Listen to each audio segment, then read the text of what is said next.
Well, some airlines have started cancelling flights to the Persian Gulf after the US attacks on Iran. Qantas doesn't fly to Doha but says it is monitoring the situation closely. James Nixon is a former A380 pilot with 31 years' experience all over the world, and he joins me now from Melbourne. Good morning, James. Thanks for your time. G'day, Kath. What's your understanding of the disruption to commercial aviation so far that this conflict is having? Well, as soon as the event started, air traffic controllers in all the countries nearby immediately clears the airspace and stops people from arriving into the airspace, either diverting or rescheduling flight routes around it. And within hours, a company called Ops Group sends out all the news to all the different security and flight planning departments, and they just build flight paths around the areas that are closing. And so people are now being routed over Saudi and up through Egypt and into Europe that way. And they're not going through Iraq or Iran or Oman, Jordan either. So that rerouting is absolutely safe at this stage? Oh, completely. Yes, it's hundreds of miles away from any action. OK, what if this is to escalate? The world is waiting for Iran's response here. We know that the Middle East is a huge hub to get between, Asia and Europe. If this escalates, could things change quite quickly for the aviation routes?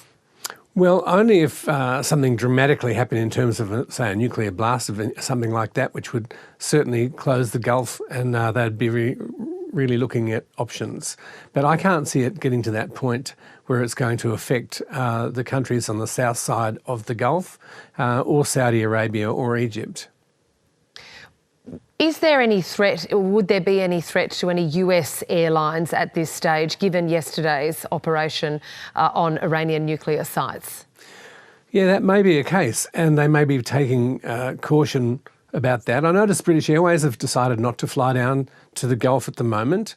Now, remember, a bit of history. In the Kuwait War, British Airways was very late and they had an airplane land in Kuwait, and the passengers and crew were taken hostage, and I think they lost the aircraft. So they're probably a bit gun-shy. Also, the Americans are close to the British and they use a lot of their airfields, so that may have something to do with it. But in terms of Qantas and Singapore and all the airlines down here, Dubai, Emirates and Etihad in Abu Dhabi and Doha with Qatar, I don't think there's anything to worry about. We know that many Australians who might be travelling to Europe would use those areas, whether it be Dubai or Doha, as the stepping stone towards Europe. I'm reading that the London-based British Airways has cancelled several flights to Dubai and diverted planes around there. Given Dubai is such a hub, do you think we might see more cancellations by more airlines? No, maybe the Americans and the British, but I don't see it affecting other airlines at this stage. You've flown as an A380 pilot for many years. How would the pilot community be feeling with this escalation in tensions in the Middle East and flying over those areas? Well, when it started off, it was pretty scary because there was no warning for it. But as soon as it kicked off, you just trust the security department of the airline that you're not going to be rerouted over anything like that. And they close those airspaces immediately. So it's just business as usual. Every day there's airlines having to be rerouted over airspace. For example, we haven't been able to fly over Yemen and Sana'a for a long time. Somalia sometimes kicks off. Even Kenya was kicking off for a while ago. So every 24 hours they're putting out new advices on places you can fly around the world.